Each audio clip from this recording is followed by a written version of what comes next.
중국의 여론이 어떤가라는 거는 우리나라처럼 누구나 자유롭게 이야기하고 이런 나라에서 가능한 이야기고요. 중국 공산당 일당 전제주의 국가에서는 당이 결정하면 언론도 그 이야기만 나오는 것이고 전문가도 그 이야기만 하는 것이고 공무원도 그 얘기만 하는 것이고 학교 선생님도 그 얘기만 하는 겁니다. 그러니까 중국의 여론이 어떻게 될 것 같으냐. 2027 중국 대만 침공설을 두고 많은 이야기가 있는데요. 박사님 보시기에는 실현이 가능한 걸로 보이시나요? 가능하다면 어떻게 실현이 될 걸로 예측하시나요? 우선 중국이 대만을 통일하려 하는 강력한 의지를 가지고 있고 한 발 한 발 추진하고 있는 것에 대해서 저는 의심하지 않습니다. 그것이 2027년일 거냐? 그렇게 얘기할 수 있냐? 그건 불확실성이 있죠. 그러나 만일 큰 변화가 없다면 아마도 2027년이 가장 가능성이 높은 해였을 겁니다. 그런데 이번 전승절에서 여러 가지 모습을 보여줘야 됐듯이 인민해방군 내의 문제도 지금 노출이 되고 했으니 이로 인해서 정비하는 시간이 좀 더 걸릴 수 있지 않느냐, 이런 생각은 해볼 수 있겠습니다. 또 하나는 트럼프 행정부가 사실 어떻게 나올지 알 수가 없는 거죠. 만일 미국의 개입이 불확실하거나 가능성이 높지 않다면 중국은 언제라도 감행할 가능성이 크죠. 그런데 미국의 개입에 의해서 미국과 무력 충돌을 하게 된다면 중국으로서는 미국의 개입을 확실히 막을 수 있는 그런 판단을 하기 전까지는 신중하게 움직일 것으로 생각을 합니다. 그러면 어떤 식으로 전쟁이 진행될 것 같은가 라는 거는 제가 사실은 이미 시작된 전쟁이라는 책에서 아주 열심히 상세하게 풀어놨습니다. 여기서 이제 반복해서 큰 개요만 말씀드리면 대만을 통일하기 위해서는 대만을 공격해야 되고 대만을 공격하기 위해서는 미군의 개입을 견제해야 되고 그러면 견제하러 들어올 미군은 주로 어디에 있느냐?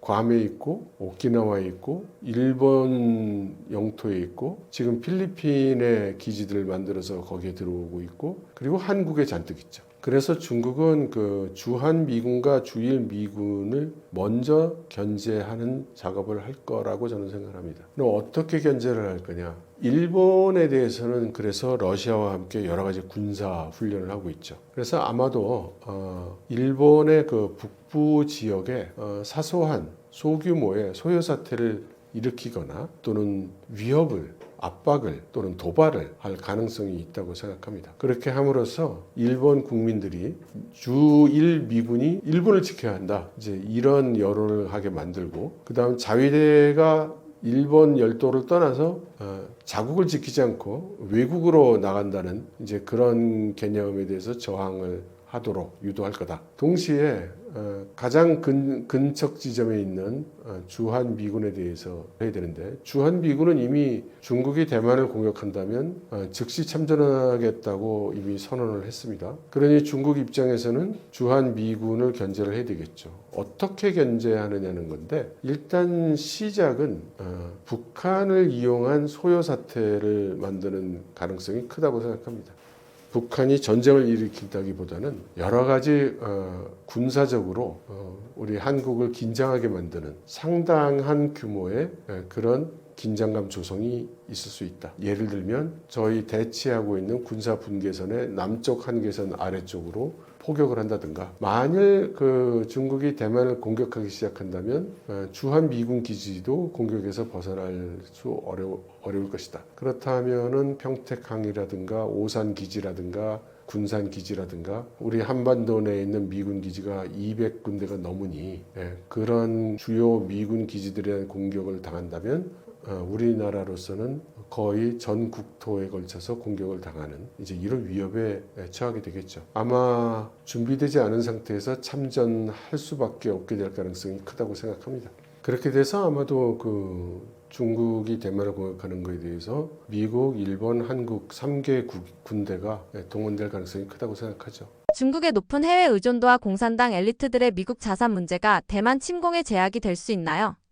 중국은 전 세계에서 가장 산업적으로 독립되어 있는 국가입니다. 일단 전략 자원은 3가지 정도가 종속도가 있었지만 지난 25년간 많이 준비를 해와서 지금 거의 극복되어 있는 상태고, 우리가 보통 얘기하는 글로벌 공급망이라는 관점에서 본다면 세계에서 유일하게 모든 공급망을 국내에 가지고 있는 그런 국가입니다. 따라서 중국에 대해서 해외 시장 종속도 라고 이야기할 때는 아마 그 뜻이 중국은 수출을 많이 해서 돈을 벌어오고 있으니까 수출을 못하게 되거나, 그러니까 미국이나 유럽이 안 사줘서 수출을 못하게 되면 어렵지 않겠냐, 뭐 이런 논리에서 나온 말로 보여요.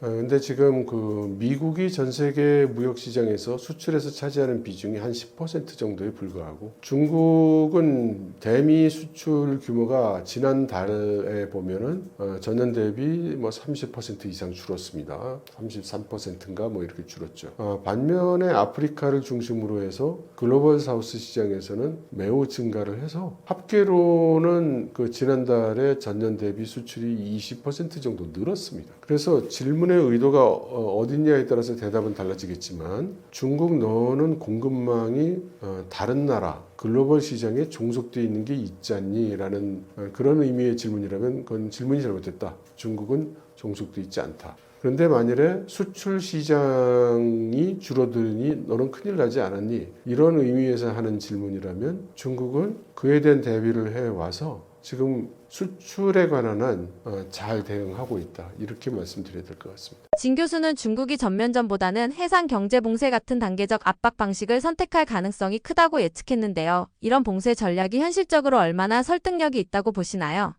해상 봉쇄를 해서 대만을 어떻게 한다라는 의미로 발언을 했다기보다는, 현재 중국이 대만을 도모하려고 한다면, 대만을 무력 통일하려고 한다면 그것은 간단한 일이다 라는 그런 취지의 이야기를 한 걸로 보여요. 그러면서 예를 들었는데, 그 예에서 예를 들면 해상 봉쇄만 해도 간단하지 않겠냐, 일주일만 봉쇄를 해도 대만은 견디기 어려울 것이다, 이제 이런 발언을 했었죠. 근데 그거를 중국이 대만을 도모하는 방법으로 해상 봉쇄를 유력하게 생각할 것이다, 이렇게 이야기한다면 조금 도약이 있죠.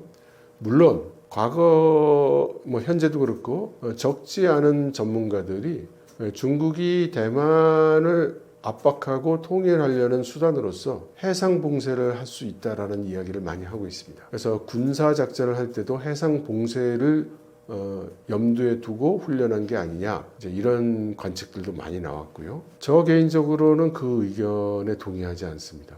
왜냐하면 만일 외부의 개입이 없다면, 다시 말해 미국의 개입이 없다면 대만은 버틸 힘도 없고 사기부터 없을 거예요. 그래서 뭐 일주일, 이주일 봉쇄가 아니라 그냥 상륙을 해도 사실 제대로 저항하기 어려울 겁니다.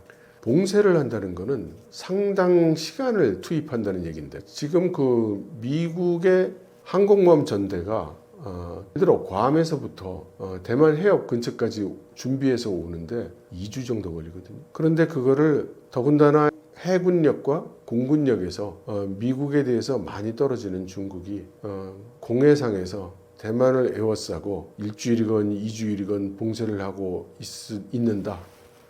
저는 매우 불합리한 생각이라고 생각하고요. 따라서 그럴 가능성은 매우 적지 않은가 이렇게 보고 있습니다. 청년 실업 등 경제 불안 속에서 중국 내 대만 전쟁을 지지하는 여론은 어느 정도인가요?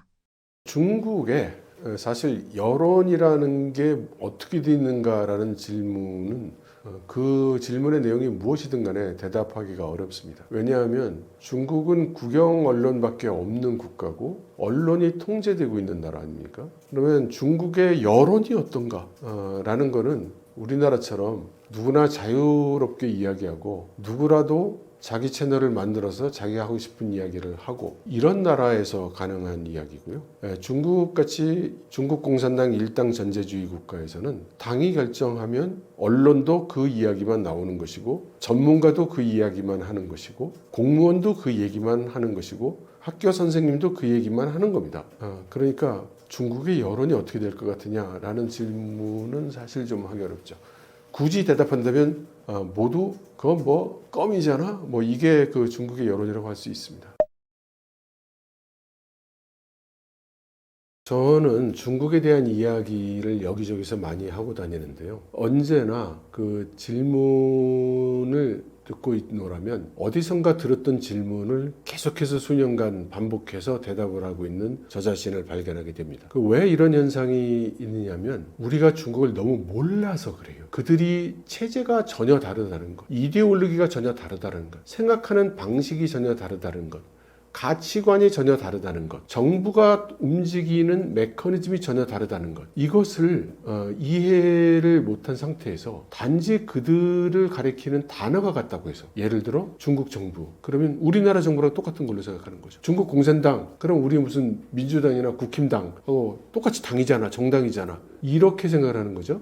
공안 그러면 우리나라 경찰 이렇게 1대1로. 그렇지 않습니다. 그냥 상당한 큰 차이가 있고, 그래서 우리와 완전히 다른 체제에서 다른 이데올로기, 다른 가치관을 가지고 사는 사람들이며 국가이기 때문에 다른 점을 보고 이상하다고 생각할 때에는 그들은 무엇이 우리와 다른가, 이런 것들을 조금씩 생각하시고 조금씩 파악해 가시면 보다 정확하게 중국을 좋아하는 게 아니라 중국을 이해하실 수 있을 거고, 그렇게 되면 중국을 우리가 어떻게 대해야 되는지, 어떻게 대응해야 옳은지, 그래야 우리에게 도움이 되는지, 이런 것도 충분히 생각하실 수 있을 거라고 믿습니다. 그러니 조금씩 노력해 주시면 어떻겠습니까? 여러분, 오랜 시간 재미없게 말씀을 드린 것 같은데 열심히 끝까지 들어주셔서 감사합니다.